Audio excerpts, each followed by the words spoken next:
भारतीय ऋषियों ने प्रार्थना की, अस्तोमा सद्गमय तमसोमा ज्योतिर्गमय। हे प्रभु, आप ही हमारे असत्य को दूर कीजिए, हमारे अंधकार को दूर कीजिए। अब अद्भुत बात यह किसी भी भाषा में की जाए, परमेश्वर को तो सब भाषाएं आती है। बाइबल कहती है कि उसने सब भाषाओं को उत्पत्ति की। दुनिया की तमाम, आपकी मराठी भाषा, बंगाली, उड़िया, कन्नड़, तेलुगु, और केवल भारत की क्यों, रशिया की, French, America, Japan, Turkey, Spain, Spanish, दुनिया की बात करिए ना, दुनिया की बात कीजिए। हम सिर्फ अपने भौगोलिक क्षेत्र को ही देखते हैं, अपने आसपास के क्षेत्र को देखते हैं। भाई हम इस शहर में रहते हैं, अरे भाई बहुत बड़ी दुनिया है, बहुत बड़ी दुनिया। पूरी दुनिया की बात कीजिए। पूरी दुनिया का बोझ कौन उठाएगा? पूरी दुनिया के लिए कौन अपना प्राण दे सकता है? आपको समझना है, इस संसार में केवल परमेश्वर जो है वो समस्त मानव जाति का बोझ उठा सकता है। उसका केवल एक ही कारण है कि समस्त मानव जाति का रचयिता वो स्वयं है। इसको समझ लीजिए, इस रहस्य को। वो हमारा बोझ क्यों उठाता है? प्रभु का वचन क्या कहता है? ये सब परिश्रम करने वाले लोगों और बोझ से दबे लोगों, मेरे पास आओ, मैं तुम्हारा बोझ उठाऊंगा और तुम्हें शांति दूंगा। भाई आप क्यों उठाएंगे? आप कौन हैं? प्रश्न उठता है, आप क्यों मेरा बोझ उठा रहे हैं? इसको समझ लीजिए, क्योंकि वो कोई संत नहीं है, कोई महात्मा नहीं है, स्वयंभू परमेश्वर है। उसने ही हमें प्राण दान दिया है, उसने हमको जीवन दिया है। वही प्रभु है। आदि में वचन था, वचन परमेश्वर के साथ था, और यही वचन परमेश्वर था, और यह वचन देदारी हुआ। तो आपको यह समझना होगा कि वो आपका बोझ उठाने को क्यों तैयार है। मैं एक उदाहरण देता हूं। मैं ट्रेन में यात्रा कर रहा था, तो हमारे साथ एक बहुत बीमार बच्चा था, छोटा बच्चा था, जिसकी उम्र लगभग करीब करीब साल, 1.5 साल रही होगी। बहुत बीमार था। तो उसकी माँ उसको लेके बैठी हुई थी, लंबी यात्रा थी। मैं भी ऊपर से देख रहा था कि ऊपर सीट पर खड़ा था। मैं कहा, प्रभु इनकी यात्रा बड़ी कठिन है, इन पर दया कीजिए। नीचे लोग बैठे हुए थे, बातें कर रहे थे। कोई राजनीति की बात कर रहा है, कोई मौसम की बात कर रहा है, कोई कह रहा है गाड़ी लेट चल रही है, कोई कह रहा है मूंगफली खा लो। तो लोग बातचीत कर रहे हैं अपनी, और मैं उस बच्चे की थोड़ी चिंता कर रहा हूं, क्योंकि वो हृदय मेरे अंदर है। मैंने कहा चलो भाई मैं इसके लिए लेटे लेटे प्रार्थना करूं। इतने में क्या हुआ, उस बच्चे ने उल्टी कर दी, वॉमिट कर दी। वॉमिट करते ही वहां भगदड़ मच गई, सब भाग गए इधर उधर। लोग जो बड़े राजनीति, बड़े धर्म की बात कर रहे थे, बड़ा ज्ञान दे रहे थे, भाग गए इधर उधर। बच्चे ने उल्टी की, उसकी स्मेल इतनी भयानक थी, तो वो सब ज्ञानी लोग इधर तितर बितर हो गए। लेकिन मां नहीं भागी। मन तो मेरा भी क्या कि चलो भाई निकल जाओ यहां से, लेकिन मुझे वो दृश्य, परमेश्वर बात कर रहा था। परमेश्वर उदाहरणों में ही तो बात करेगा। कैसे बात करेगा मुझे बताइए आप। प्रभु यीशु मसीह ने कहा, आकाश के पक्षियों को देखो, उसको देखो, सिक्का देखो, देखो नदी देखो। प्रभु ने कहा, इस दृश्य को देखो। मैं ऊपर से देखने लगा। अब उस माँ ने जो है वो अपने सारा जो आंचल था उससे सारा उस गंदगी को लपेटा, जाके धोकर आई पूरा। उसको कम से कम 10 मिनट लग गया। परमेश्वर मेरे हृदय में बात करने लगा। उसने कहा कि सब भाग गए, लेकिन ये मां नहीं भागी। क्यों? क्योंकि वो जननी है। जिसने जन्म दिया वो नहीं भागेगा। कितनी माताएं मेरी यहां बैठी हुई हैं, जो जननी है वो नहीं भागेगी, जनक नहीं भागेगा। हम किराए के मजदूर थोड़ी हैं जो हम भाग जाएंगे अपने बच्चों को छोड़कर। हम अंत तक उनके लिए खड़े रहेंगे, हम अपने आप को दे देंगे। मैंने एक उदाहरण अभी पिछले दिनों सभा में बता रहा हूं। दिल्ली एम्स हॉस्पिटल में मैं एक जवान बच्चे के लिए प्रार्थना करने गया। तो जी क्या हुआ कि एक जवान लड़के को स्ट्रेचर पे लाया जा रहा था। उसका सर्वर फटा हुआ, आंख वांख फटी हुई, पूरा खून खून। तो डॉक्टर्स की भीड़ लग गई। तो जवान लड़का था, करीब 28-30 साल उम्र हो रही होगी। तो उसके पिताजी ने डॉक्टर के पैर पकड़ लिए, बोले डॉक्टर साहब इस बच्चे को बचा लीजिए, अगर ये मर गया तो मैं मर जाऊंगा, मैं आत्महत्या कर लूंगा। और ये कहते कहते उसने अपने सर से पगड़ी उतारकर डॉक्टर्स के पैरों में रख दी। ये बड़ा रहस्यमय, मैं कह सकता हूं कि बड़ा ही रहस्यपूर्ण चित्र था वो।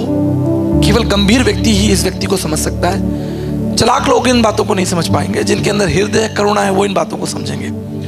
उस पिता ने अपनी पगड़ी को डॉक्टर्स के पैरों में रख दिया और कहा कि डॉक्टर साहब मैं अपनी पगड़ी आपके पैरों में रख रहा हूं, मेरे बेटे को बचा लीजिए।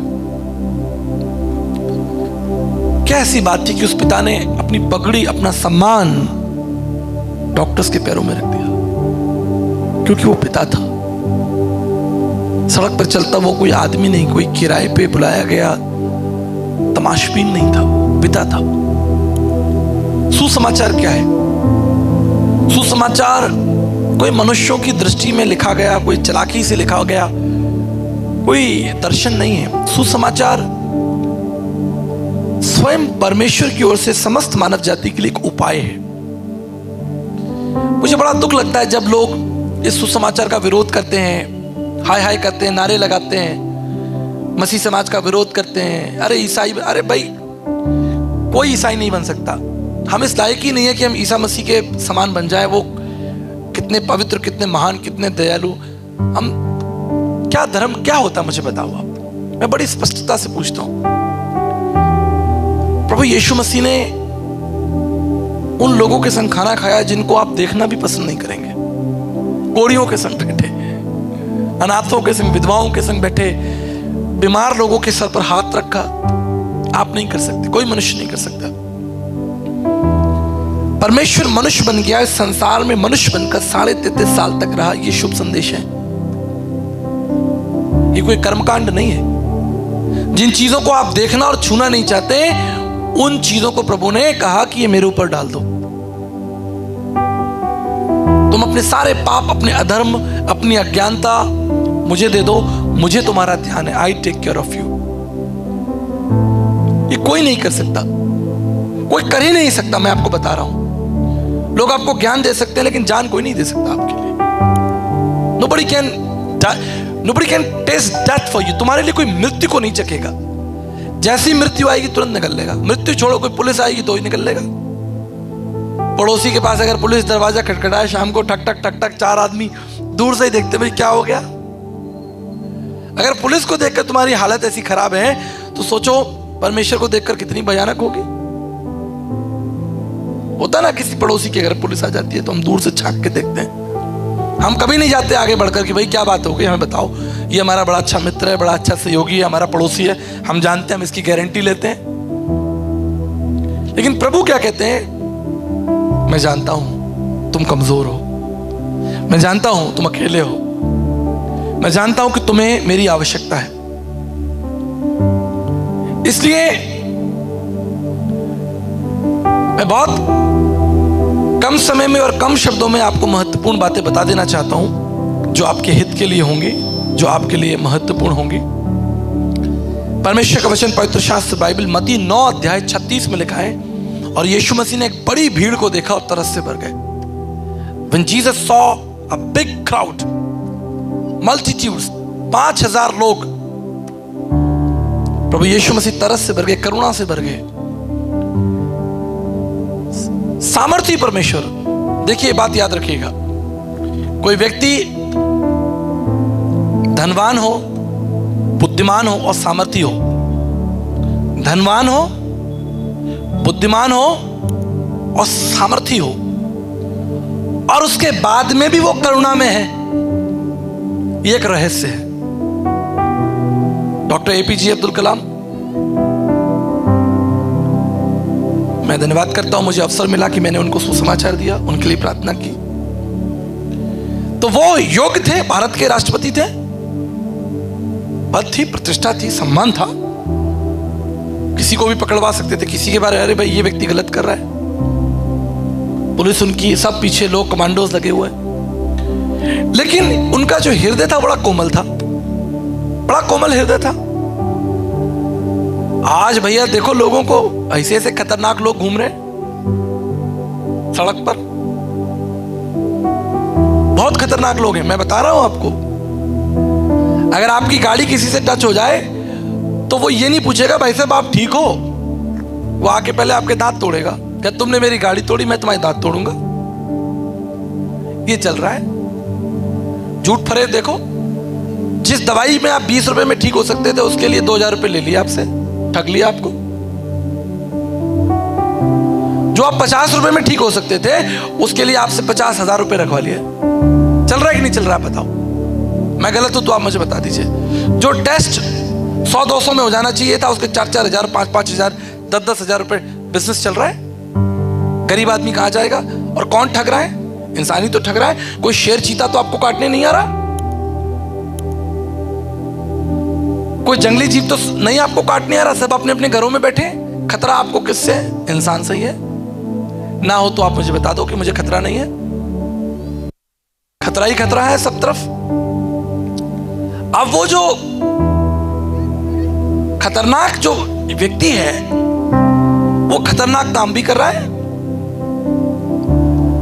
अब साहब दिवाली के समय में मिठाई बनती है, टीवी में 10 दिन चलता है, 200 किलो नकली खोया पकड़ा गया।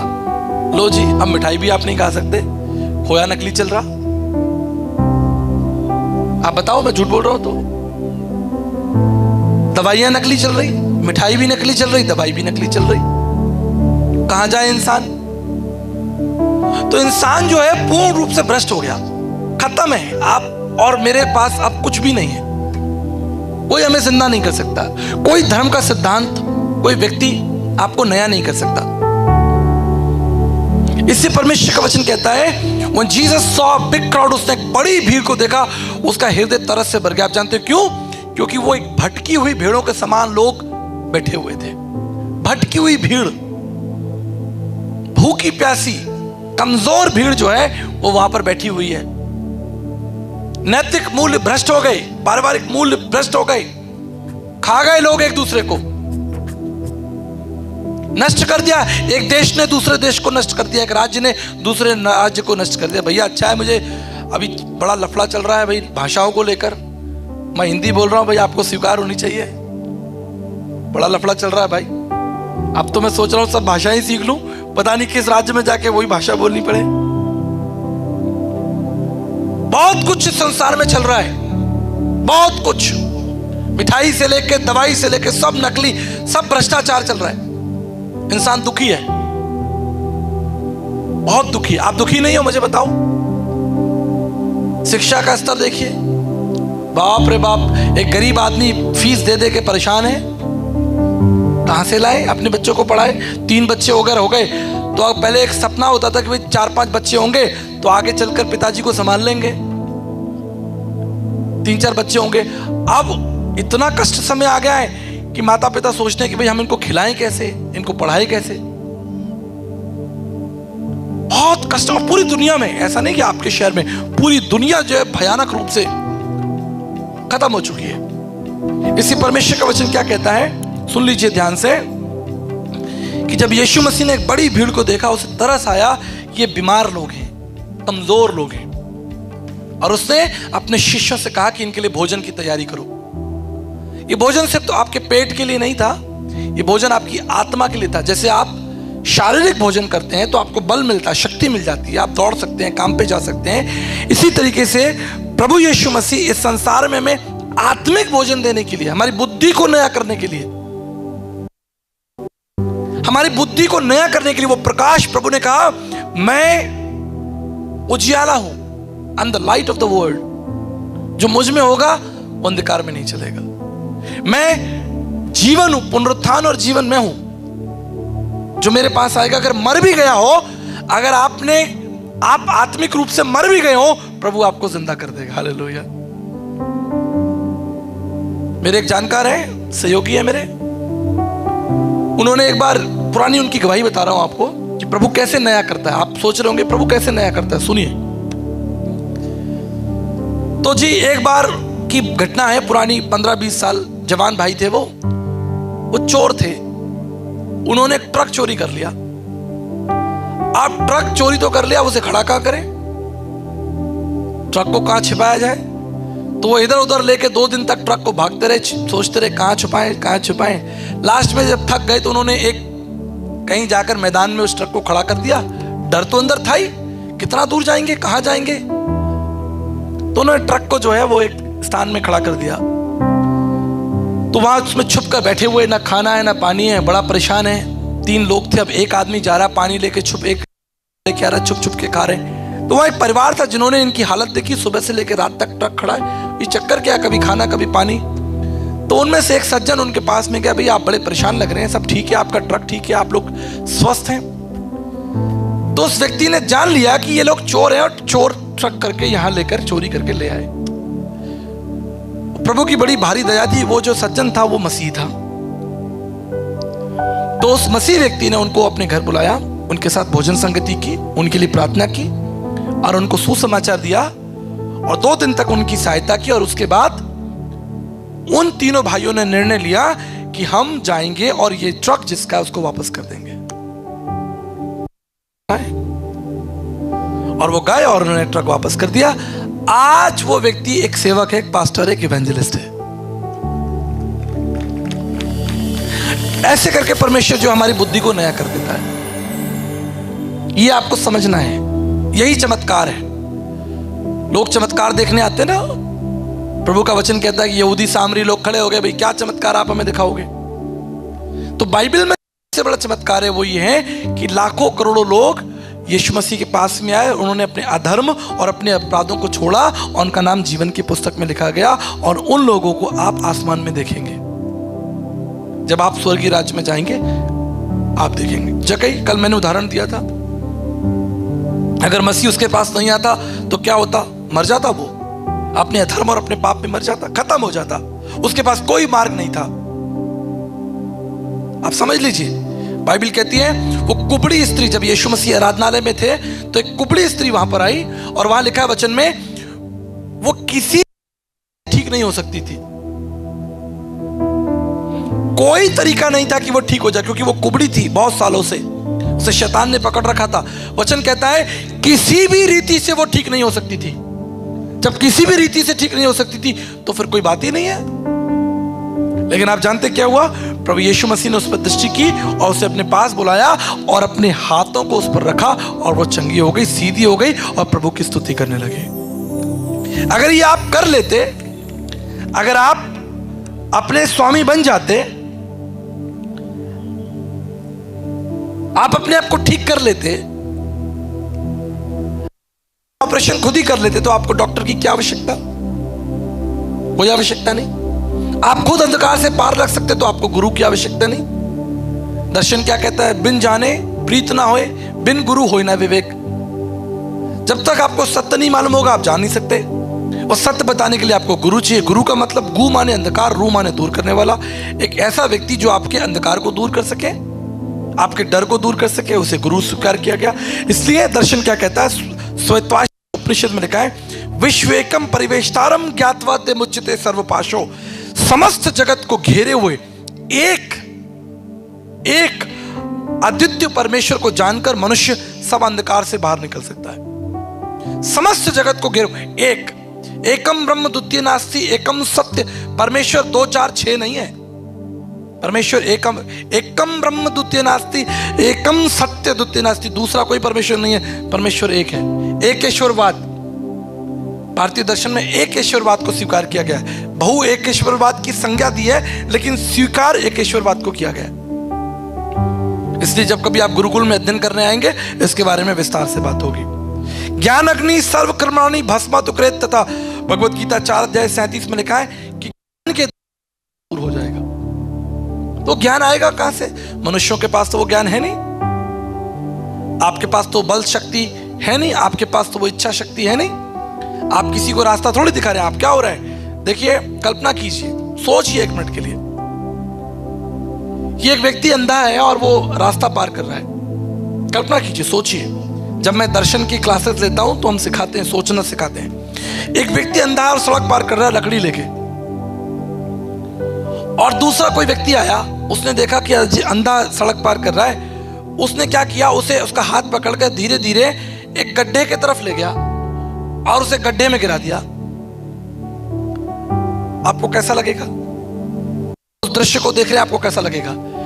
एक व्यक्ति ने जो देख सकता है और वो देख रहा है कि एक अंधा सड़क पार कर रहा है, लेकिन उसने शरारत की, उसने बदमाशी की और उस अंधे को एक गड्ढे की तरफ ले गया और उसके लिए ठोकर का कारण बना, गड्ढे में गिराने का कारण बना। How you will feel?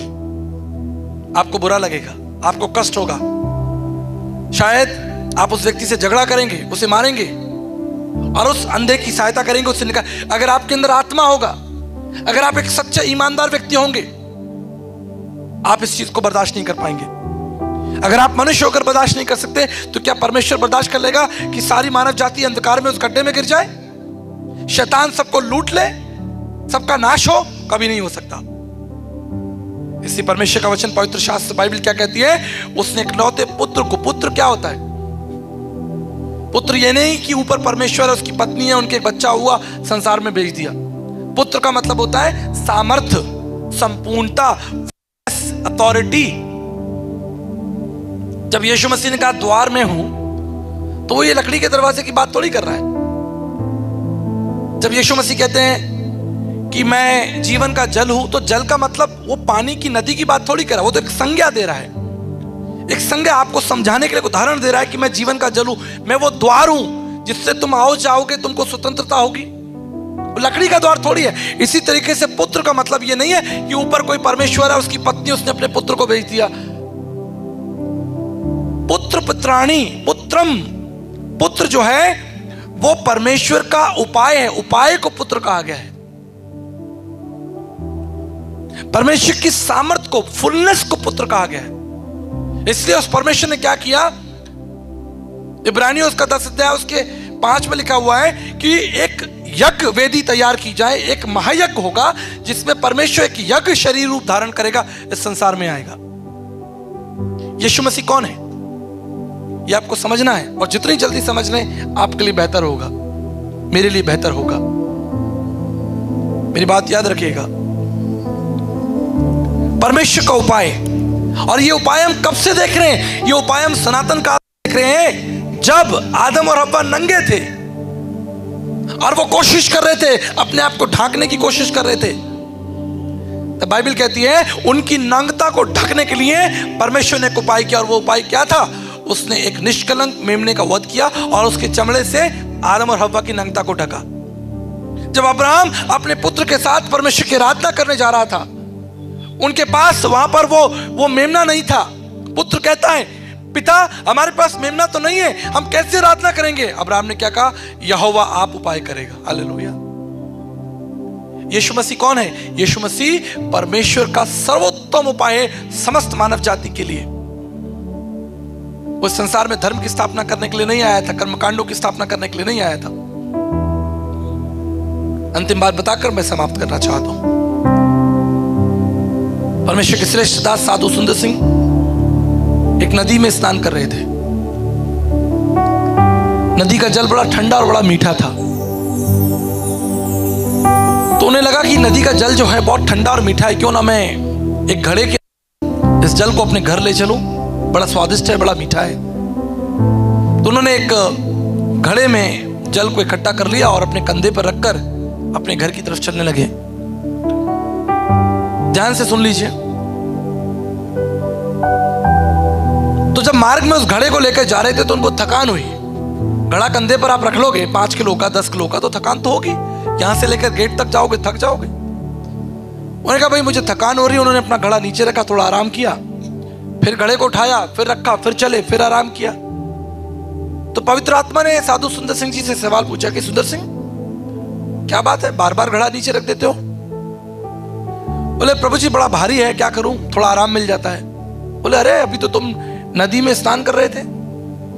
तो जब आप नदी में स्नान करोगे, तैरोगे, गोते लगाओगे तो टनों पानी आपके ऊपर होगा।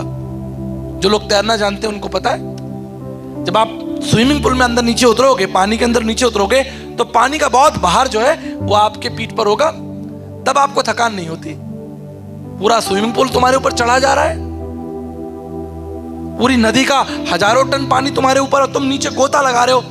गोताखोरों को भी देखा, ऑक्सीजन लगा के नीचे चले जाते हैं। हजारों टन पानी तुम्हारे ऊपर है, तुमको दर्द का अनुभव नहीं हो रहा। 5 किलो पानी लेके चल रहे हो, तुम्हारी हालत खराब। ये रहस्य, इसको समझ लीजिए। जब तक आप पाप में तैरते रहेंगे, आपको पाप का बोझ कभी पता नहीं चलेगा। आपको पता ही नहीं है कि आप पाप कर रहे हो। आपको तो आनंद आ रहा है लूटने में, खसोटने में। चोरी कर लो, उठा लो, डाका डाल लो, 2 रुपए की चीज 10 रुपए में बेच के। बीमार है, अच्छा बेटा तुम बीमार है, आओ बेटा आओ, हम बताते तुम्हें और बीमार करते हैं तुम्हें। लो दवाई ले जाओ 8,000 रुपए की। अच्छा बेटा तुम्हारे ऊपर केस है, लाओ बेटा 50,000 रुपए लो, तब तुमको छुड़वाता हूं मैं। बहुत कुछ चल रहा है पूरी दुनिया में और सब जानते हैं। मैं ही क्या, सब जानते हैं। सत्य बोलने की थोड़ी हिम्मत हो। दुनिया में चल रहा है, पूरे विश्व में चल रहा है। चाइना के लोग भी कर रहे हैं, अफ्रीका भी कर रहे हैं, पाकिस्तान भी कर रहा है, जर्मनी, फ्रांस, सब जगह बेईमानी चल रही है। समझ लीजिए इस बात को। जब तक आप पाप में तैरते रहेंगे आपको पाप का बोझ पता नहीं चलेगा। लेकिन यदि आपके ही पाप, पड़ोसी के, रिश्तेदारों के, समाज के छोड़ो, यदि आपके ही पापों को आपके कंधे पर रख दिया जाए आप उठा नहीं सकते। आप ही के पापों की एक लिस्ट बनाकर आप ही के कंधे पर रख दी जाए बहुत भारी हो जाएगी, आप नहीं उठा सकते। इसलिए भारतीय दर्शन में लिखा है स्वयंभू सृष्टिकर्ता प्रजापत यगा यज्ञसम यगो यगा तत्रत्रम परमात्मम पुण्यदान बलयाग्नम सर्व पाप परिहरो रक्त प्रक्षणम आवश्यम परमात्मा श्रुत ब्रह्मनिष्ठम निष्पाप देहि त्रिकाल्यक उद्धार करता शरण स्थल। स्वयं परमेश्वर इस काम को करेगा, दूसरा कोई उपाय नहीं। उस बोझ को कोई नहीं उठा सकता। उस गंदगी को सिर्फ जननी ही उठा सकती है, जनक ही उठा सकता है जिसने पैदा किया हो। इसलिए परमेश्वर संसार में मनुष्य बनकर आ गया। आज हमारे लिए एक सीख है, हमारे लिए एक संदेश है। पहला यूहन्ना उसके 5 अध्याय 12 पद में लिखा है जिसके पास पुत्र है उसके पास जीवन है, जिसके पास पुत्र नहीं है उसके पास जीवन नहीं है। परमेश्वर का वचन कभी सलाह नहीं देता। परमेश्वर का वचन जो है वो आपको आदेश देता है। साफ साफ बात है, साफ बात। आपको अच्छी लगे कोई दिक्कत नहीं, बुरी लगे कोई दिक्कत नहीं। जिसके पास पुत्र है उसके पास जीवन है, जिसके पास पुत्र नहीं है वो जीवन को नहीं देखेगा, परमेश्वर के राज्य में प्रवेश नहीं कर सकता।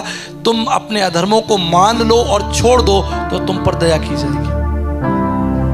यह है शुभ संदेश। यदि तुम अपने अधर्मों को मान लो और छोड़ दो तो तुम पर दया की जाएगी, तुम नए कर दिए जाओगे। अपने सारे बोझ को उस परमेश्वर को दे दो, कोई दूसरा तरीका नहीं। परमेश्वर का उपाय आपके सामने है। The God's fullness, the authority, God Himself। इससे डॉक्टर सर्वपल्ली राधाकृष्ण जी ने कहा ज्ञान तुमको शास्त्रों में मिल जाएगा लेकिन जीवन यीशु मसीह के पास में। यदि तुम जीवन चाहते हो तो मसीह के पास में आओ, क्षमा मांगो, पश्चाताप करो, संपूर्ण रीति से अपने आप को उसके हाथों में दे दो। बाइबल कहती है आज भी वो करुणा में परमेश्वर है, आज भी वो आपके साथ है, आपकी चिंता करता है। आप योग्य नहीं थे उस गरीब बच्चे के समान उस मॉल में पहुंचने के योग्य नहीं थे, बड़ी दुकान में पहुंचने के योग्य नहीं थे, लेकिन वो आया, उसने हमारा हाथ पकड़ा, उसने कहा मैं स्वर्ग से आया हूं, मैं तुम्हें अपने साथ ले जाऊंगा, मैं तुम्हारा बोझ, मैं तुम्हारा दाम चुकाऊंगा। I will pay for you, I will give you a good shoes. मैं तुम्हारे पाँव में जूते दूंगा और तुम्हें एक सुंदर वस्त्र पहनाऊंगा और तुम्हारे सर पर जय का मुकुट रखूंगा, और जहां मैं रहता हूं वहां तुम रहोगे। मैं तुम्हारे यहां मैं तुम्हारा नाम जीवन की पुस्तक में लिखूंगा यदि तुम मेरे पास लौट आओ और अपना सब बोझ मुझे दे दो। उसने कहा मैं तुम्हारी चिंता करता हूं। दौड़ के विश्वासियों, परमेश्वर के श्रेष्ठ सेवकों, याद रखिएगा सुसमाचार कोई सिद्धांत नहीं है, कोई सिद्धांत नहीं। सुसमाचार परमेश्वर की सामर्थ्य है, परमेश्वर का प्रेम है। याद रखिएगा when God created heavens and earth it cost nothing। जब परमेश्वर ने संसार को बनाया उसका कोई पैसा खर्च नहीं हुआ, बस उसने कहा और संसार बन गया। When God created heavens and earth, इस संसार को बनाने के लिए कोई दाम नहीं चुकाना पड़ा, बस कहा और हो गया। लेकिन संसार को बचाने के लिए when the time to save the world, he paid everything। उसने अपना सब कुछ संसार के लिए दे दिया ताकि संसार बचा लिया जाए। बनाने के लिए कोई दाम नहीं, लेकिन बचाने के लिए एक भारी कीमत चुकाई है, उसका नाम यीशु मसीह है।